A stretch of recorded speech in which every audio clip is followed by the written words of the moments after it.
a todos en esta noche. Damos gracias a nuestro Señor por estar nuevamente en este lugar, por la gracia y la misericordia de Dios. Amén. Nuestro Dios es bueno y para siempre es su misericordia. A ver si buscamos en nuestras Biblias, en el libro... ¿Qué libro estamos? ¿Qué capítulo? 2, que están al día, qué bueno. Eso es muy bueno. Eso es muy saludable para todos, amén. Porque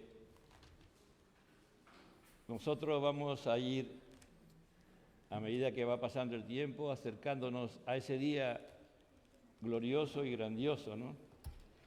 En la cual estaremos delante del Señor, amado hermano, para siempre, si es que perseveramos en nuestra salvación que el Señor nos ha regalado por pura gracia.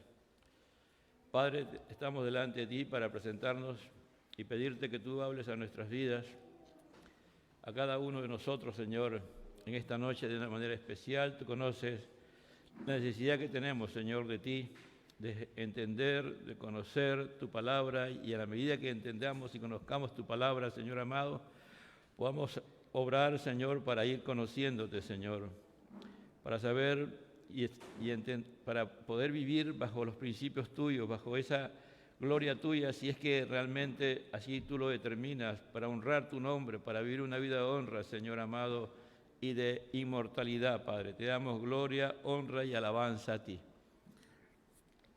El tema se llama los juicios de Dios, ¿no? La primera parte, el día de hoy. No es bueno,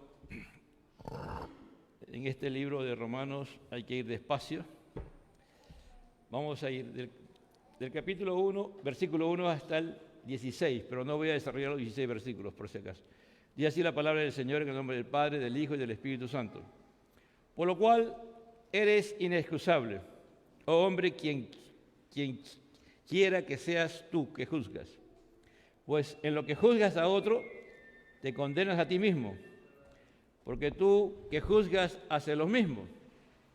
Mas sabemos que el juicio de Dios contra los que practican tales cosas es según verdad. ¿Y piensas esto, oh hombre, tú que juzgas a lo que tal hacen y haces lo mismo, que tú escaparás del juicio de Dios? ¿O menospreciáis las riquezas de su benignidad, paciencia, longanimidad, ignorando que su benignidad te guía al arrepentimiento? Pero por tu dureza y por tu corazón no arrepentido, atesoras para ti mismo ira para el día de la ira, de la revelación del justo juicio de Dios, el cual pagará a cada uno conforme a sus obras. Vida eterna a los que perseverando en bien hacen y buscan gloria y honra e inmortalidad. Pero ira y enojo a los que son contenciosos y no obedecen a la verdad, sino que obedecen a la injusticia. Tribulación y angustia sobre todo ser humano que hace lo malo, al judío primeramente y también al griego. Pero gloria y honra y paz a todo el que hace lo bueno, al judío primeramente y también al griego. Porque no hay acepción de personas para con Dios. Porque todo lo que sin ley han pecado, sin ley también perecerán. Y todo lo que bajo la ley han pecado, por la ley serán juzgados. Porque no son los oidores de la ley los justos ante Dios, sino los hacedores de la ley serán justificados. Porque cuando los gentiles que no tienen la ley hacen por naturaleza lo que es de la ley, estos, aunque no tengan la ley, son ley para sí mismos, mostrándola sobre la ley escrita en sus corazones, dando testimonio su conciencia, acusándolos o defendiéndoles sus razonamientos, en el día en que Dios juzgará por Jesucristo los secretos de los hombres conforme a mi evangelio. Tomen asiento, amados. Los juicios de Dios. Ya hace 2 semanas se ha estado trabajando del capítulo 1, versículo 18, hasta el 2.1, ¿no? Pablo nos ha hablado acerca de la importancia de lo que es el Evangelio, ¿no? Y Pablo nos va del capítulo 1, versículos 16 y 17, dice: porque no me avergüenzo del Evangelio, porque es poder de Dios para salvación a todo aquel que cree, al judío primeramente y también al griego. ¿No? Pablo va a demostrar lo que es el poder de Dios, realmente, lo que es el poder de Dios para salvación mediante el Evangelio. Y que es para toda criatura, primeramente al judío y después al griego. ¿Por qué siempre está poniendo primeramente al judío? Porque Pablo está hablando, ya que los primeros que Dios trabajó y formó un pueblo, su pueblo era el pueblo de Israel, los judíos, y solamente quedaron los judíos, ¿no es cierto? Al quedar los judíos solos, él habla de que ellos son los que tienen que responder primero por la ley, son los que tienen que responder por su salvación. Es decir, fueron al que mucho se le da, mucho se le va a demandar. La demanda de Dios va a ser siempre grande. Y también para nosotros, ¿no? En mi caso, creo que aquí, junto con mi esposa, somos los que más tiempo tenemos en el Señor y hemos recibido grandes beneficios de nuestro Dios. Entonces, tenemos que responder también primeramente nosotros, ¿no? Porque el Evangelio, la justicia de Dios se revela por fe y para fe, y como está escrito, mas el justo por la fe vivirá, ¿no? Entonces, el Señor, a través de Pablo, lo primero que va a demostrar es la culpabilidad de todos los seres humanos por causa del pecado, ¿no? Porque la ira de Dios se revela del cielo contra toda impiedad e injusticia de los hombres que detienen con injusticia la verdad. La ira es la manifestación de Dios, que Dios ya ha hecho una sentencia sobre los pecadores y ha manifestado su ira a través de toda la historia de la humanidad. No hay un momento en que Dios, después de que Adán y Eva pecaron, que Dios ha dejado de manifestar su ira. Aún en la misma cruz del Calvario, Dios mostró su ira, ¿no? Porque era la única forma en que el hombre podía ser salvado, que la ira de Dios cayera sobre él, para que después todos aquellos que se arrepintieran de sus pecados puedan ser salvos de la ira. Así como la ira de Dios se ha manifestado, siempre también Dios tiene una salida, ¿no? Primero, la fe, más el justo por la fe vivirá, dice, ¿no? Abraham le creyó a Dios y le fue contado por justicia, dice, ¿no? Entonces, a partir del versículo 18, él va a demostrar que a través de las manifestaciones de Dios en su creación, el hombre puede tener algo acerca de Dios. No es que a través de ello el hombre va a conocer a Dios, sino que la naturaleza habla de Dios. Y eso va de una u otra manera, en todos los seres humanos hay una conciencia natural que les debe hacer actuar buscando a ese Dios, ¿no? Para que el hombre, porque todos los seres humanos, no importa en cualquier lugar que haya de la existencia a través de toda la historia de la humanidad, siempre han sabido los principios, lo mínimo moral, entre lo malo y lo bueno y lo malo, lo que debe hacerse y lo que no debe hacerse, ¿no? No hay cultura que no tenga ese principio, ¿no? Pero los hombres tuvieron en poco lo que Dios les ha revelado y cambiaron la gloria del Dios incorruptible y comenzaron a adorar a imágenes, ¿no? Cuando comenzamos todo este tema, Pablo aquí está demostrando que la idolatría es, como podemos decir, la madre de todos los pecados, ¿no? Es decir, todo comienza con la idolatría. Todo comienza con la idolatría. Todo comienza con la idolatría, ¿no? Nosotros venimos de un contexto idólatra, ¿no? Muchos de los que estamos aquí hemos sido católicos y una de las cosas que se practican en el catolicismo es la idolatría, precisamente. Y también la sociedad actual, uno de los grandes temas es la egolatría, ¿no? La egolatría, el hombre se ama demasiado este tiempo de hoy. Entonces, de ahí comienzan todos los pecados. Después ya aquí Pablo va a decir en el versículo 24, 26 y 28 que Dios los entregó, es decir, como que Dios abandona al hombre cuando ya muestra su ira, ¿no? Entonces, y va a mostrar, después de la idolatría, él va a demostrar que vienen todos los demás pecados. Primero, el hombre va a tener lujuria en sus corazones, van a deshonrar sus cuerpos entre sí, ¿no? Y van a darle más importancia a la mentira. El sistema realmente, la mentira, el engaño, la falsedad, la calumnia, todo eso es lo más importante el día de hoy, y le van a dar culto, lo van a adorar a las criaturas antes que a Dios. Después de eso viene ya la degeneración, ¿no? Ya viene ahí el homosexualismo, el lesbianismo y todo tipo de pecados sexuales que el hombre practica. Y la última parte, a partir del versículo 28, él va a desarrollar un sinnúmero de pecados, ¿no? Va a dividir, son 21 tipos de manifestaciones de pecado, y la única aclaración que hay aquí es dice el 29, estando atestado de toda injusticia y fornicación. Ahí debe decir maldad. En lugar de fornicación es maldad. Ahí hay como una letra nada más de porneía y es porneú. Porneú es maldad. Ahí no debe ver la palabra fornicación, sino maldad.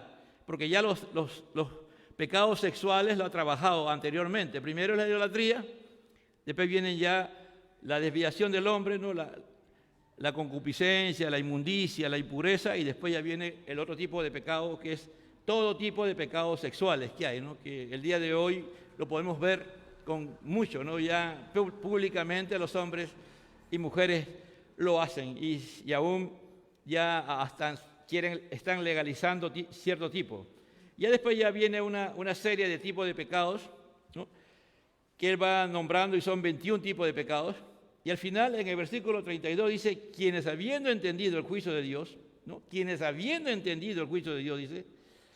Es decir, todas estas personas que practican todas estas cosas, nosotros también, si antes lo practicábamos, y algunos lo siguen practicando el día de hoy, dice, quienes habiendo entendido el juicio de Dios, lo que practican tales cosas, son dignos ¿de qué? De muerte. Porque la paga del pecado, ¿qué cosa es? Muerte. Entonces, lo que está diciendo es, todo esto son pecados. Y de una u otra manera, todas estas personas que he descrito, dice, son dignos de muerte. ¿Por causa de qué? Por causa del pecado. No es que el Señor está ahí, ya le dijo a Adán, le dijo bien claro, ¿no? Si tú me desobedeces, vas a morir. Es decir, Adán desobedeció y eso se le llama pecado. A partir de ese momento se le llamó pecado.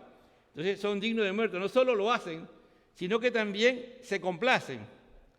En otra versión dice, aplauden con los que lo practican, es decir, promueven, como dice el Salmo 1, ¿no? En el Salmo 1 dice, bienaventurado el varón que no anduvo en consejo de malos, ni estuvo en camino de pecadores, ni en silla de escarnecedores se ha sentado. El escarnecedor es aquel que se sienta en una asamblea, en una reunión, así como estamos reunidos el día de hoy, y el escarnecedor comienza a hablar o a enseñar las cosas que se debe hacer contra el orden normal y natural de la humanidad.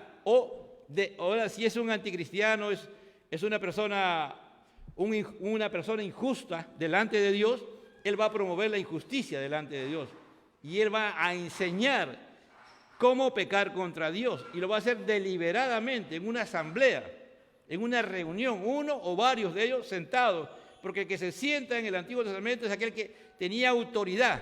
Cuando un maestro enseñaba, no enseñaba parado, enseñaba sentado.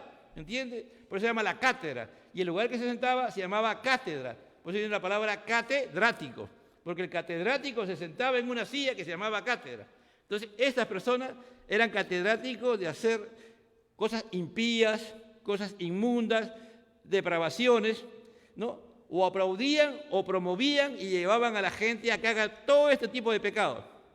Entonces acá el apóstol va a decir, por lo cual, dice, eres inexcusable, oh hombre, dice, ¿no?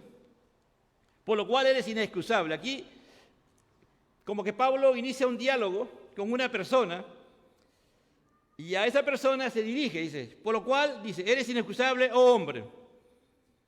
No, si uno ha leído todo esto, no hay tiempo para leer, pero lo he dicho a grandes rasgos.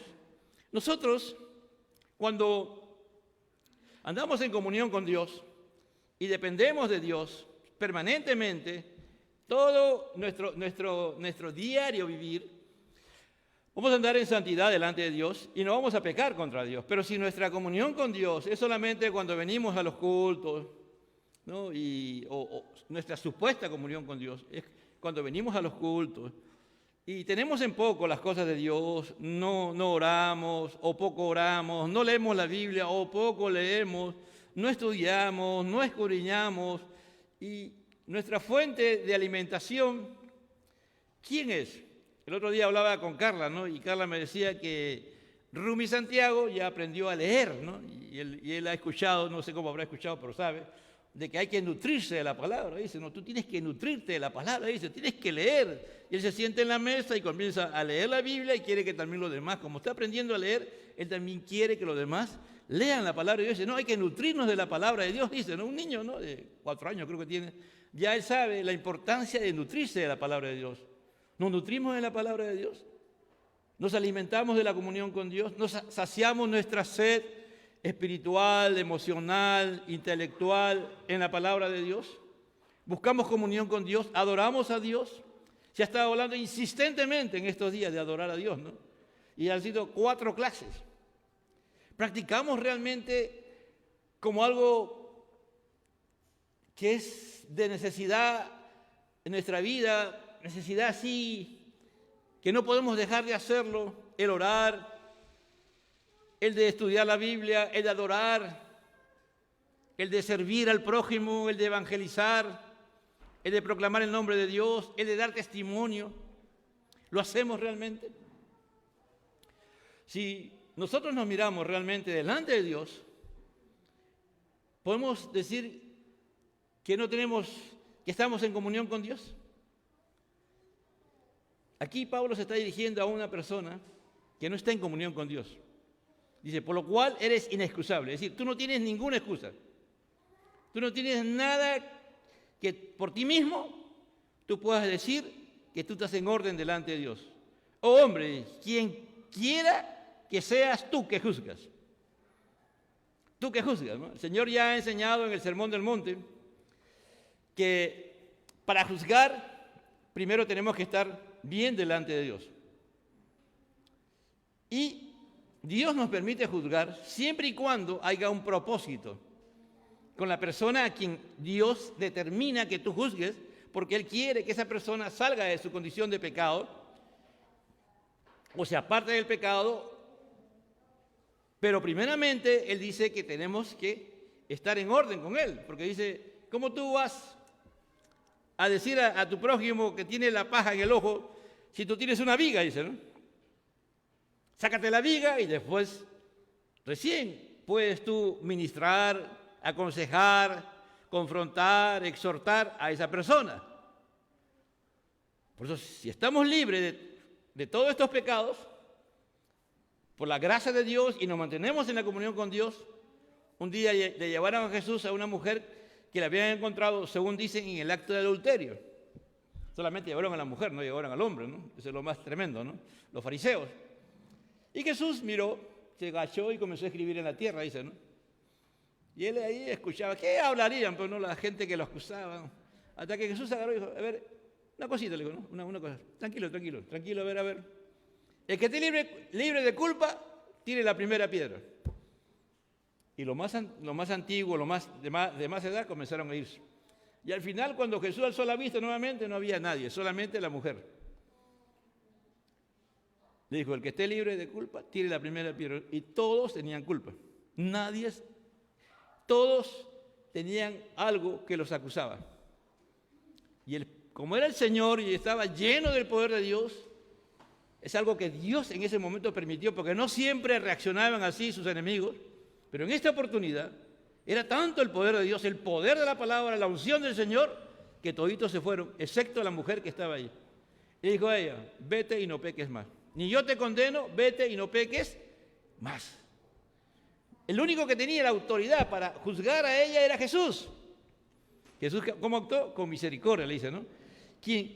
Pues en lo que juzgas a otro, te condenas a ti mismo. Porque tú que juzgas, haces lo mismo, dice, ¿no? Si tú estás juzgando un pecado de alguien, primero, miremos nuestra vida, miremos a nosotros. Bueno, nadie está libre.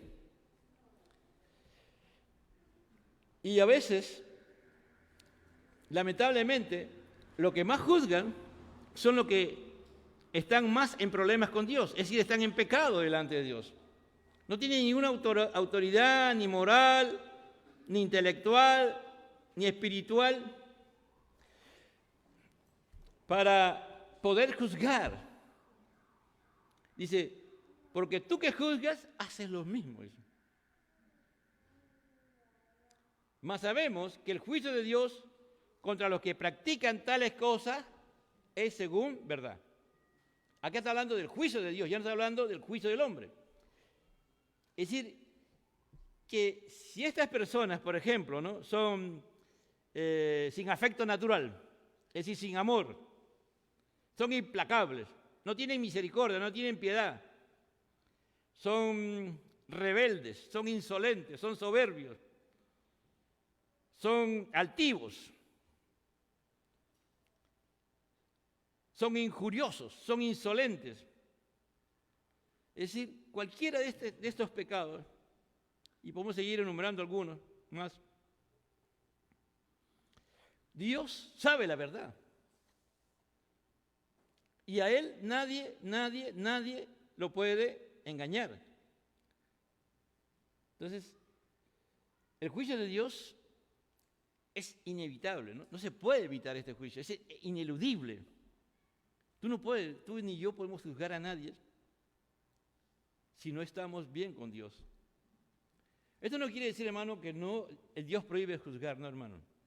¿Te imaginas si la iglesia no tuviera la autoridad de parte de Dios para poder hacer algunas situaciones que algunos hermanos están practicando y que están yendo en contra de la voluntad de Dios y están causando que la presencia de Dios ya no se manifieste, que haya pecados y pecados escandalosos? Como no podemos juzgar, dejamos que la gente haga lo que quiera, no es así. Lo que el Señor está hablando aquí es que hay que tener autoridad para poder juzgar, y el juicio que viene es de Dios. Si Dios quiere hacer juicio, Él antes de hacer juicio va a hablar, ¿me entiende? Y más adelante lo va a decir, en el versículo 4. El Señor lo va a decir a esas personas que están actuando mal, que están pecando contra Dios. Dios va a actuar, ya sea a través de la prédica, ya sea a través de la enseñanza, o a través de un hermano que Dios ha escogido y Él quiere que ese hermano o hermana hable con eso y con autoridad. Esa persona Dios le ha mostrado, Él ha visto, ha orado, ha estado batallando con Dios. Señor, pero ¿cómo me voy a acercar? ¿Cómo le voy a decir? Y le puede decir, y comienza a veces hasta a discutir con el Señor porque no quiere acercarse a esa persona y decirle. ¿Está entendiendo? Pero Dios quiere ya está a punto de hacer juicio.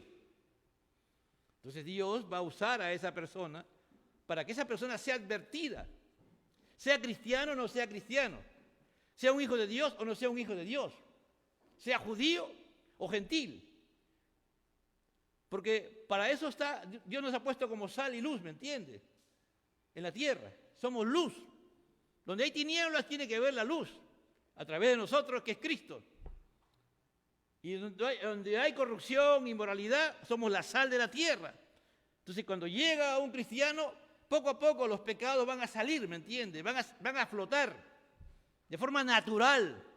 No que tú estés buscando ahí, no. La presencia de un verdadero cristiano va a hacer que la gente comience a percibir que tiene pecado, ¿me entiendes? Y hay casos en que Dios quiere que tú hables. Dice, mas sabemos que el juicio de Dios contra los que practican tales cosas es según verdad. Es decir, Dios, la verdad. Hombre, aquí, ¿de qué verdad ha hablado aquí? Del 18 al 31, de pecados. Y que Dios los ha entregado. Dios ha entregado, mire, Dios sencillamente, la ira de Dios es bien simple, hermano. La ira de Dios es que Dios te entrega, que tú hagas lo que se te da la gana, que tú vivas como tú quieras. Y tú vas a pensar que a los cristianos le pasa un montón, ¿ves? Por ser cristiano, mira, está pasando esta prueba, el otro. Y no te pasa nada. Pero tú estás llegas a un nivel, como el otro día decía la hermana Rosario, ¿no? Que hay gente el día de hoy que quiere ser perro, ¿no? Allá en el otro día veía en YouTube en España, hay una academia, ¿no? ¿Qué cosa quieres ser tú? Perro, caballo, burro, lo que tú quieras, te enseñan a ellos. y después te vistes de burro, de caballo, de perro y vas por la calle. Entonces salió primero una chica que iba con otra chica, y la chica era perro, no era perro, y se queda en la puerta y dice, prohibido ingreso de mascota. Entonces el perrito se quedó afuera, era un ser humano, pero como decía, prohibido entrar mascotas, el perro que tenía ella, que era un ser humano, no entró. ¿Qué es eso? Ese es el juicio de Dios, ¿me entiende? Cuando ya no hay chance. Ahí están bajo la ira de Dios. Esa es ira de Dios, ¿no? ¿Te imaginas? Uno a veces... Pero tú vas y hablas con esas personas, ellos te discuten y ellos son los más intelectuales que haya. Es decir, no hay más intelectuales que ellos. Ellos te dicen y te hacen y te demuestran cosas que según ellos están bien, pero están bajo el juicio de Dios. Porque Dios ha actuado según la verdad. Porque eso, Dios aborrece eso. Y piensas esto, oh hombre, versículo 3. Nuevamente la palabra hombre. Y piensas esto, oh hombre, porque algunos dicen que a partir de 2 hacia adelante es para los judíos. No, el Señor sigue trabajando con toda la humanidad, judíos y no judíos. ¿Me entiendes? Tú que juzgas a los que tal hacen lo mismo, que tú escaparás del juicio de Dios. Miren, en esta parte sí, hay un libro que se llama La Sabiduría, que está en los libros deuterocanónicos de la Biblia que reconoce la Iglesia Católica. Y ellos, por ejemplo, los judíos, cuando ellos se medían los pecados para los gentiles, que Dios hiciera juicio, esto, pero con nosotros, Señor, tú bajas están, tú menos con nosotros, tú eres compasivo, tú eres bueno, Señor, con nosotros, trátanos bien, ¿no? Pero eso no es así, hermano. Acá el Señor le está diciendo, tú y yo podemos saber mucho de Biblia, hermano. Primeramente en mi persona, que yo el que está parado aquí, en este púlpito. Podemos saber mucho de Biblia. Podemos saber mucho de teología, de todas las cosas que están en la palabra de Dios. Pero si yo estoy pecando y vivo en una condición de pecado, bueno, que yo sea pastor, no me libra de escaparme del juicio de Dios. Hay algunos, por ejemplo, que creen, ¿no? Y ese es el gran problema que ahorita la Iglesia Católica en Latinoamérica la Iglesia, evangélica está teniendo en el Perú. En el Perú y en América Latina, y en toda América Latina, de Centroamérica hasta Chile, es que ya hay muchos que creen que porque sus padres son cristianos, ellos también son cristianos, vienen a la iglesia, se comportan como cristianos, hacen todo lo que los cristianos dicen, pero no viven como cristianos. ¿Me entiende? En la práctica pueden venir y pueden ser podemos ser muy buenos religiosos, pero delante de Dios, hermanos, estamos destituidos de la gracia de Dios, ¿no? Como dije al comienzo, ¿cuánto tiempo le das a estudiar esto, la palabra de Dios? ¿Cuánto tiempo tú meditas, susurras en ella, meditas en ella? ¿Cuánto tiempo tú pones en práctica? ¿Es permanentemente o de vez en cuando? Dice, no, vamos a escapar del juicio de Dios. Por eso la primera parte es, el juicio de Dios es ineludible, inevitable.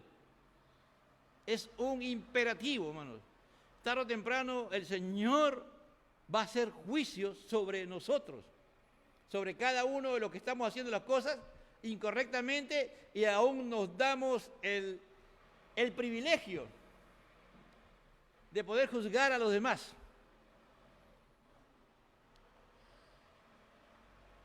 Dice, y aquí hace una pregunta muy, muy interesante Pablo. ¿O menosprecias las riquezas de su benignidad, paciencia, longanimidad, ignorando que su benignidad te guía al arrepentimiento? Dice, ¿qué es menosprecias? Dice, tú me has menospreciado. Dice, a veces uno ni de cuenta, dice, y hay las personas, cuando los creyentes no están muy firmes en las cosas de Dios, fácilmente van a decir que los han despreciado, que lo han menospreciado, porque siempre estamos buscando aprobación, ¿no? Cuando alguien no está en la comunión con Dios, en orden con Dios, siempre busca aprobación y que le traten bien, ¿no? Pero un cristiano auténtico y verdadero no está buscando aprobación, no está buscando una buena autoestima ni bajo estima, sino sencillamente él vive como Dios quiere que vive y sabe que va a tener algunas situaciones y va para adelante. Pero en este caso, el Señor está diciendo, o menospreciáis las riquezas, ¿de quién? De Dios. ¿No? Estamos estimando a la ligera este libro de Romanos. Estamos estimando a la ligera la palabra de Dios. Estamos estimando a la ligera la comunión con Dios. Estamos estimando a la ligera la adoración a Dios.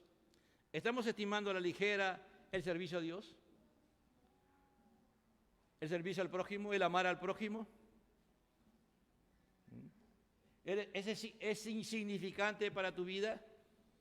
De todas las cosas que tú haces, una cosa más es el ser creyente, el buscar de Dios, o es la razón de tu vida. Vives por Él y para Él y eres de Él permanentemente. ¿Eres consciente de eso? ¿No? Entonces, cuando nosotros hacemos ello, cuando el Señor, su palabra y lo que Él quiere que hagamos es algo más de nuestra vida. Y hace un momento tenía mi chaleco, ¿no? Ya me lo saqué, porque sentía calor, ¿no? En este momento ya no lo necesito, ¿no es cierto? Cuando lo necesito nada más lo uso. Cuando tengo frío me lo pongo. Entonces cuando yo tengo necesidades busco a Dios. Y cuando ya no las tengo, lo dejo por ahí. Es como mi chaleco, ¿me entiendes? Ya dejo a Dios, dejo su palabra, dejo todo. Eso es lo que está diciendo, o menospreciáis. A veces para algunos es detestable, ¿no? Las riquezas, es decir, la abundancia, la plenitud, dice, o menospreciáis las riquezas, las abundancias, la plenitud de su benignidad. ¿Qué es benignidad? Es bondad, es gentileza, son cosas útiles. ¿De quién? Que Dios nos da, es la bondad de Dios. Todo lo que Dios nos da, hermano, es benigno, es útil. Es decir, nos sirve para todo. Esa es la palabra que estoy diciendo, ¿no? Mira, o menosprecia la riqueza de su benignidad. Es decir, de lo que ha dicho Pablo, que el Evangelio es poder de Dios para todo aquel que cree. ¿No es cierto? ¿El Evangelio realmente es útil para tu vida? ¿Es de gran importancia para tu vida?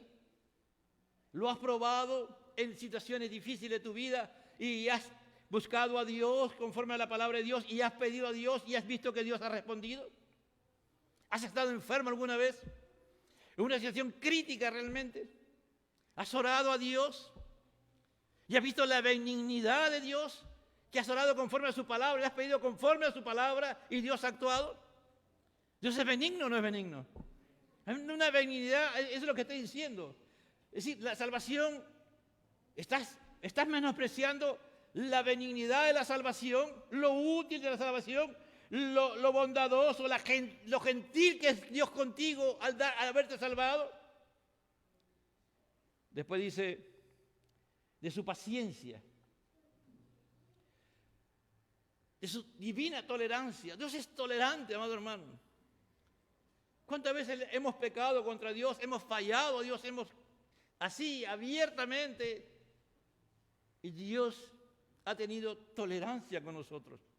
Esa es la palabra, hay paciencia, es divina tolerancia, porque aquí se está refiriendo a Dios Padre, a Dios Hijo, a Dios Espíritu Santo, en especial a Jesucristo, pero es porque el Evangelio nos habla de ello, ¿no es cierto? De los tres.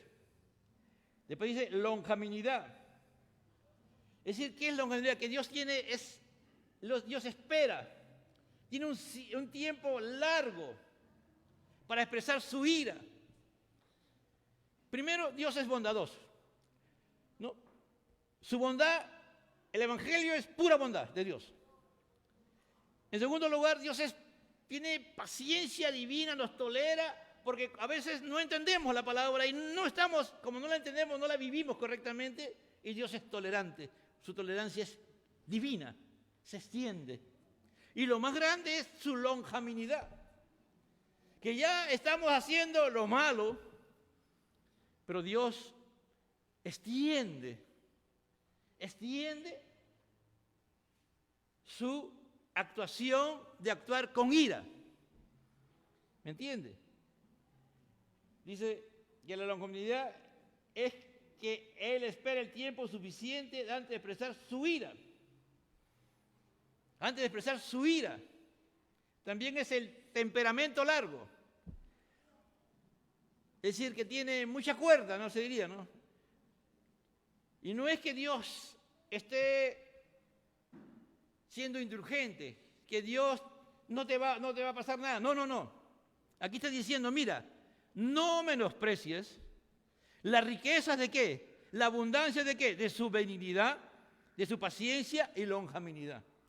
Es decir, no tengas en poco, no desprecies, ¿no? Porque ignorando, dice, la palabra ignorando es una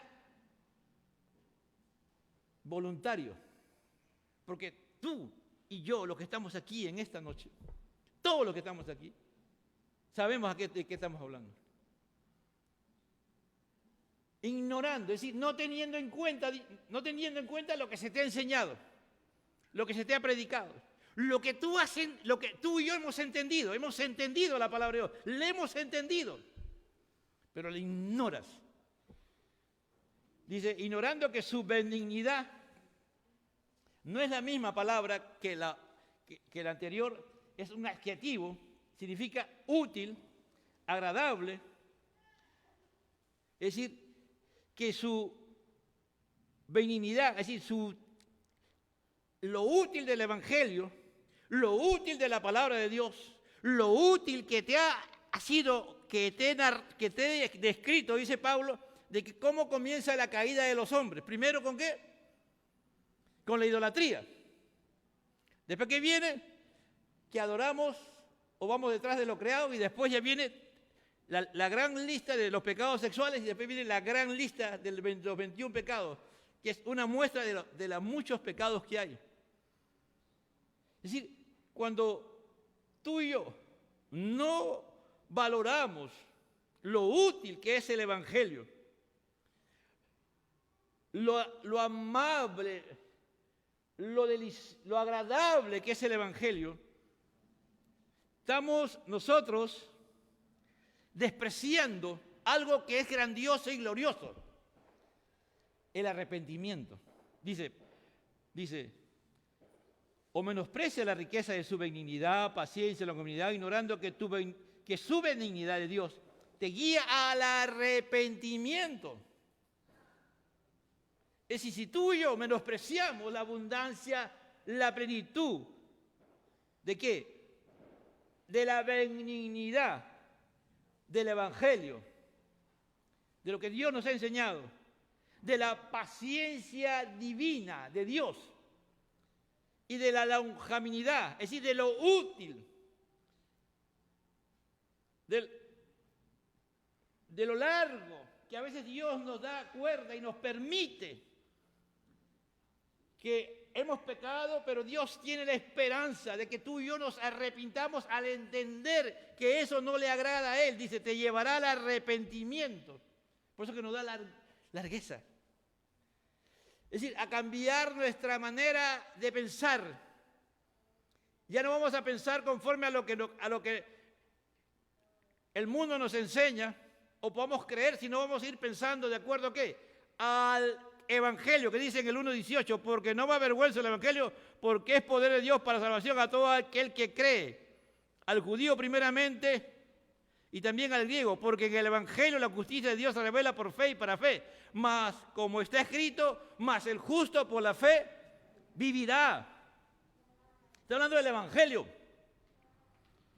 Entonces, tarde o temprano, estas tres cosas, si dejamos que le damos la importancia a ello, Dios nos va a llevar al arrepentimiento. Vamos a cambiar nuestra manera de vivir. Dios va a hacer esa obra gloriosa y grandiosa. No importa el pecado que estés practicando, no importa la condición en que estés. Si entendemos y Dios va obrando en nuestra vida, ya llega un momento en que tú y yo no vamos a juzgar por juzgar. Vamos a mirarnos primero a nosotros. Y si Dios quiere que tú y yo seamos los instrumentos, Él primero va a trabajar con nosotros para ser ese instrumento. De repente de alguien que tú amas, de alguien que es importante en tu vida. Y esa persona está depravada o está en una condición de pecado terrible, que no hay forma de sacarlo de esa condición. Pero Dios está trabajando con tu vida. Para que Él y tú, para que nosotros, me incluyo, no menospreciemos el Evangelio. No menospreciemos lo que Dios quiere que hacer. Para que esas personas, y tú y yo primeramente, podamos entender la benignidad, la paciencia de Dios y la longanimidad. Y ya no seamos ignorantes, sino conocedores de su benignidad, que me ha guiado al arrepentimiento. ¿Entiendes? Si sacamos la palabra ignorancia y le ponemos el conocer, eso el Señor va a obrar en mi vida y va a producir arrepentimiento. Pero si yo ignoro todo lo que estoy haciendo, todo lo que Dios está haciendo, voy a tener lo que dice en el versículo 5, pero por tu dureza,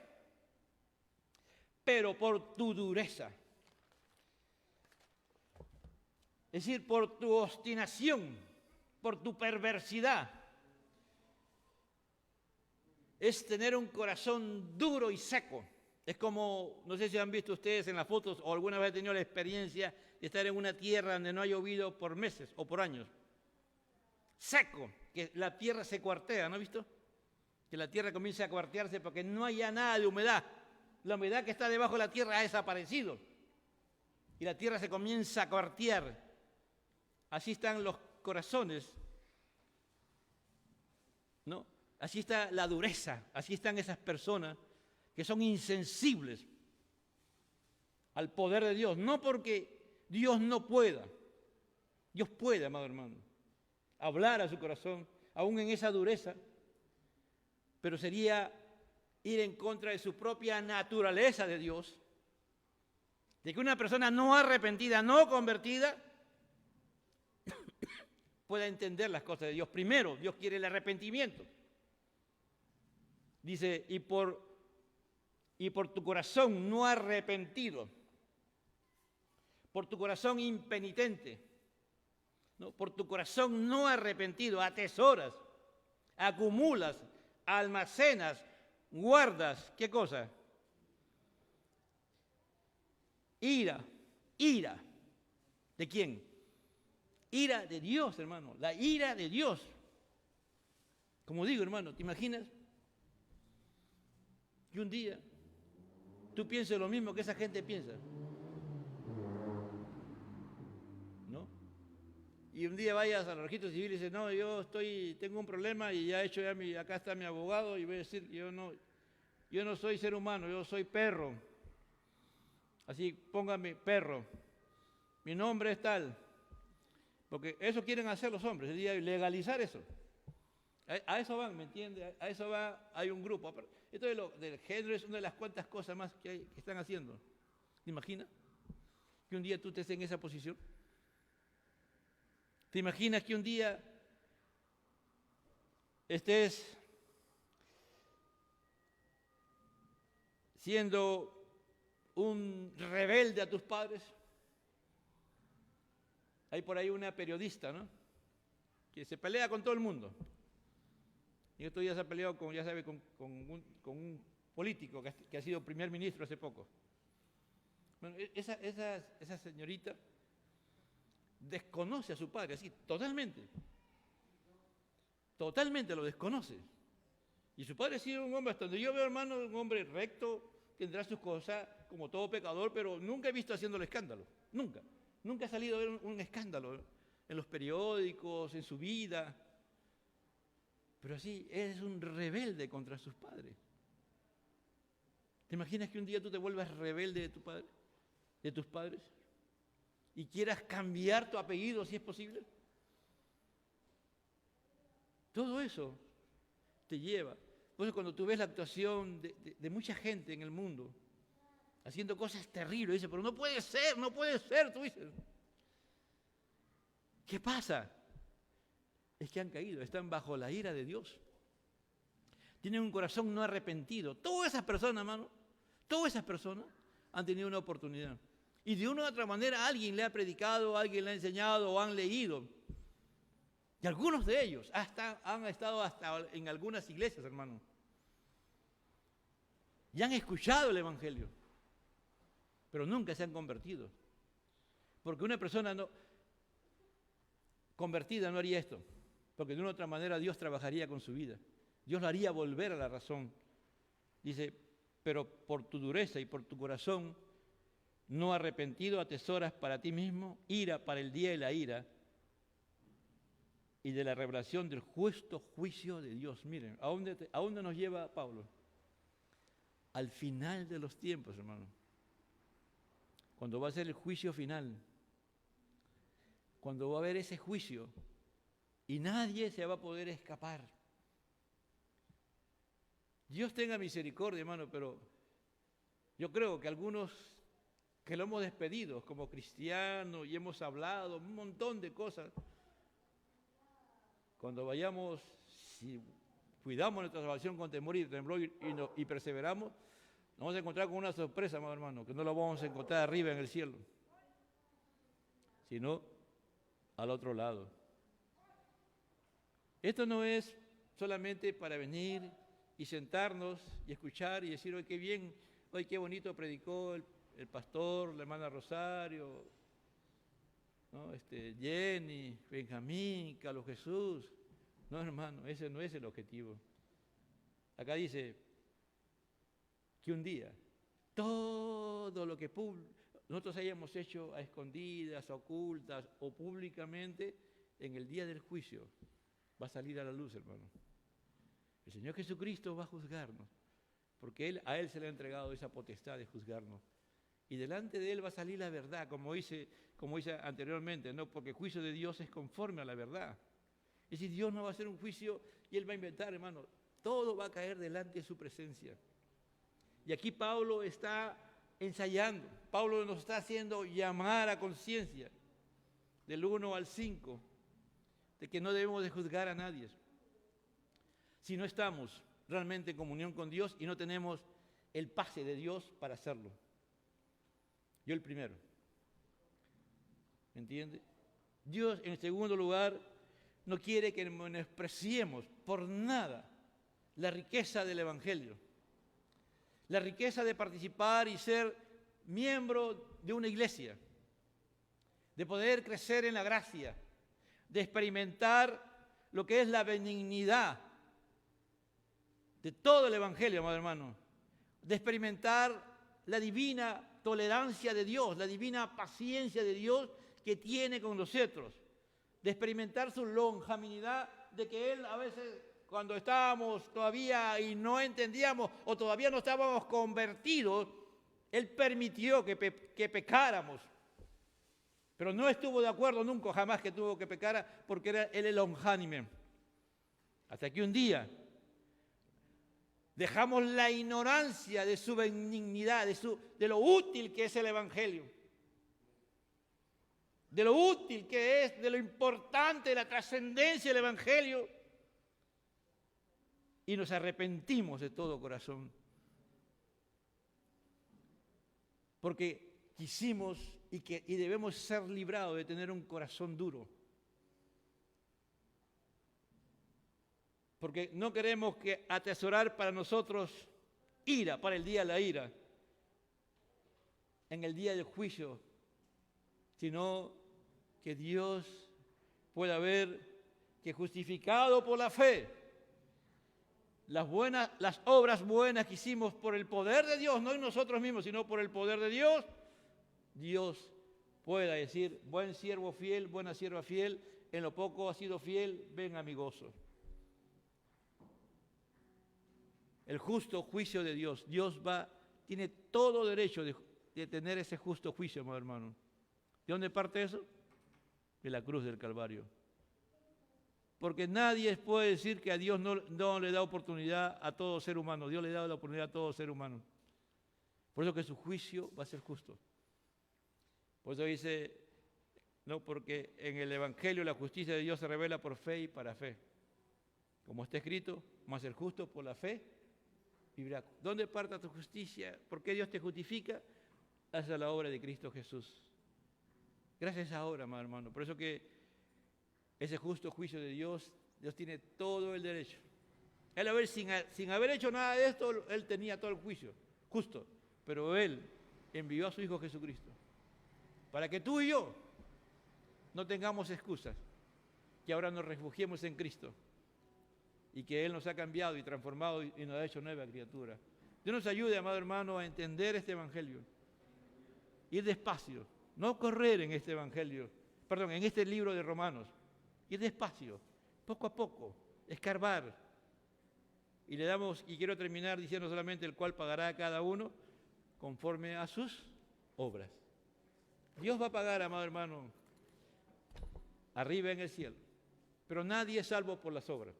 Después de ser salvo, después de ser justificado por la fe, después de entender el Evangelio y vivir conforme al Evangelio, estamos hechos para buenas obras, amado hermano. Eso ya el próximo sábado, el que sigue lo va a reforzar el versículo 6 hasta el versículo 11, que es la segunda parte. Es importante, los juicios de Dios son ineludibles, los juicios de Dios son inevitables, nadie se puede librar de ellos. Yo el primero, amado hermano. Padre, te doy gracias y te doy gloria, honra y alabanza a tu nombre, Señor. Te alabamos y te adoramos, Señor.